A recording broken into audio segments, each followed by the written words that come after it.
Assalamualaikum warahmatullahi wabarakatuh.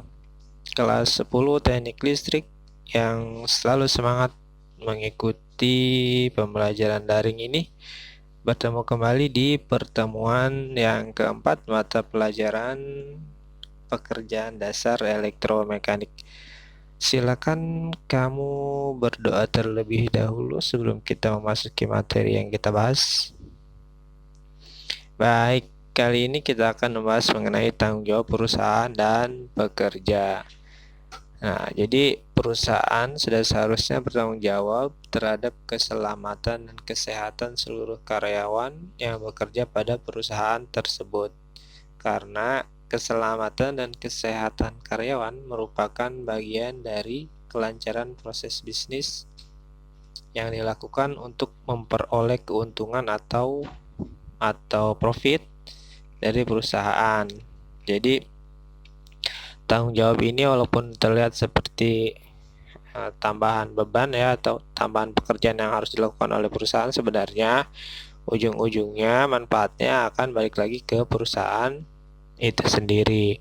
Manfaat-manfaatnya misalkan seperti ini: keselamatan kesehatan para karyawan dapat meningkatkan kinerja dan produktivitas. Kemudian dari sisi lingkungan kerja, jika lingkungan kerjanya suasananya itu aman dan nyaman bagi karyawan, maka dapat meningkatkan motivasi dan tanggung jawab kerja. Itu. Kemudian jika tingkat kecelakaan tinggi di suatu perusahaan, itu bisa merugikan nama baik perusahaan dan reputasi. Jadi kecelakaan yang rendah atau tidak sama sekali dengan menerapkan K3, ya otomatis itu sebenarnya mengangkat nama baik reputasi perusahaan seperti itu. Baik, kemudian kita lihat ya, apa saja sih tanggung jawab dari perusahaan itu. Yang pertama, melaksanakan undang-undang dan peraturan K3 itu otomatis ya. Kemudian menyediakan lingkungan kerja yang aman dan layak ya. Kemudian memeriksa kesehatan pekerja sebelum diterima bekerja, baik itu fisik atau badan dan mental. Jadi sebelum kamu masuk ke pekerja itu kan ada medical check up ya. Nah, itu memang diwajibkan. Itu adalah suatu kewajiban bagi perusahaan ya, untuk melakukan medical check up terlebih dahulu. Kemudian menjelaskan kondisi bahaya yang mungkin timbul di lingkungan kerja si calon pekerja itu. Alat perlindungan diri apa saja yang harus digunakan, bagaimana cara dan sikap bekerja yang aman, yang benar untuk menghindari risiko kerja. Nah, itu wajib dijelaskan oleh si perusahaan. Kemudian melakukan pemeriksaan kesehatan secara berkala. Nah, biasanya kan di perusahaan itu ada klinik ya, klinik perusahaan, dokter juga ada. Nah, itu wajib juga dilakukan pemeriksaan kesehatan berkala, biasanya setahun sekali itu. Kemudian melakukan pembinaan pekerja tentang K3. Nah, ini biasanya kegiatannya itu seperti pemadaman kebakaran. Nah, itu kadang ada tuh karyawan itu, dan rutin ya, mungkin gak terlalu rutin, setahun sekali mungkin ya, itu ada kegiatan tentang bagaimana memadamkan kebakaran, bagaimana jika terjadi bencana di mana tempat berkumpul. Nah, biasanya dilakukan simulasi oleh departemen atau bagian K3 di perusahaan itu, kan ada bagian K3-nya kayak gitu. Kemudian membuat SOP itu standar operasional prosedur atau prosedur operasi standar. Jadi setiap setiap pekerjaan itu harus ada SOP-nya. Setiap alat juga ada SOP-nya, bagaimana menggunakan alat tersebut. Nah, itu harus jelas, harus dipahami oleh semua pekerja, dan dipastikan setiap karyawan yang melakukan suatu pekerjaan atau bertanggung jawab atas suatu peralatan itu mengetahui SOP-nya bagaimana, seperti itu. Dan bahkan SOP ini sebaiknya dicetak gitu ya, dicetak dan ditempelkan di tempat kerja tersebut atau di alat tersebut, begitu.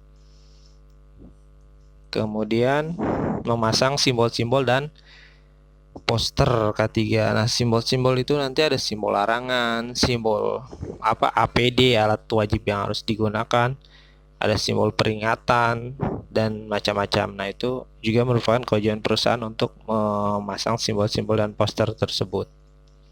Kemudian menyediakan alat perlindungan diri secara cuma-cuma ya. Jadi itu sudah menjadi kewajiban perusahaan untuk menyediakan alat perlindungan diri yang cuma-cuma gitu, bukan tidak dibebankan kepada pekerjanya. Misalkan pekerjaannya itu wajib menggunakan helm pelindung, ya itu sudah menjadi tanggung jawab perusahaan untuk menyediakan helm tersebut.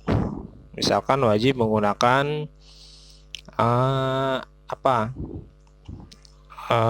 masker, nah itu juga menjadi tanggung jawab perusahaan untuk menyediakan masker tersebut, seperti itu. Nah, selain tanggung jawab dari perusahaan, tentu pekerja pun memiliki tanggung jawab ya, supaya K3 ini bisa berjalan dengan baik. Nah, berikut adalah tanggung jawab yang harus dilakukan oleh pekerja. Yang pertama tentunya adalah menaati peraturan K3 yang berlaku. Kemudian memakai alat perlindungan diri yang diwajibkan. Istilahnya itu APD, alat perlindungan diri, APD.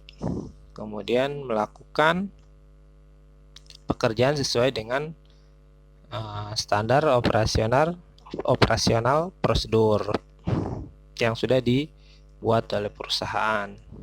Kemudian bekerja dengan teliti dan disiplin, peduli terhadap keselamatan kerja. Nah, keselamatan kerja ini bukan cuma keselamatan kerja diri sendiri, tapi juga peduli terhadap keselamatan rekan kerja, peduli terhadap keselamatan rekan kerja atau teman kerja. Misalkan dalam satu pekerjaan kan tentu tidak sendiri. Nah, jika kamu melihat ada sesuatu yang salah dilakukan oleh rekan kerja kamu atau hal yang beresiko dilakukan oleh teman kerja kamu, itu juga menjadi tanggung jawab kamu untuk mengingatkannya, begitu. Kemudian menjaga alat-alat dan fasilitas kerja dan memberikan keterangan yang benar ketika diminta oleh pihak yang berwenang ya, dari perusahaan maupun dari luar perusahaan. Misalkan terjadi suatu insiden, nah untuk menyelidiki insiden yang terjadi itu pastikan dibutuhkan informasi atau keterangan-keterangan. Nah, jika dimintai keterangan maka harus diberikan jawaban yang sebenarnya, karena itu kan dijadikan bahan evaluasi ke depannya supaya tidak terjadi hal yang seperti itu lagi, begitu. Nah, itu cukup jelas ya tanggung jawab perusahaan dan pekerja. Sampai ketemu lagi di pertemuan selanjutnya. Assalamualaikum warahmatullahi wabarakatuh.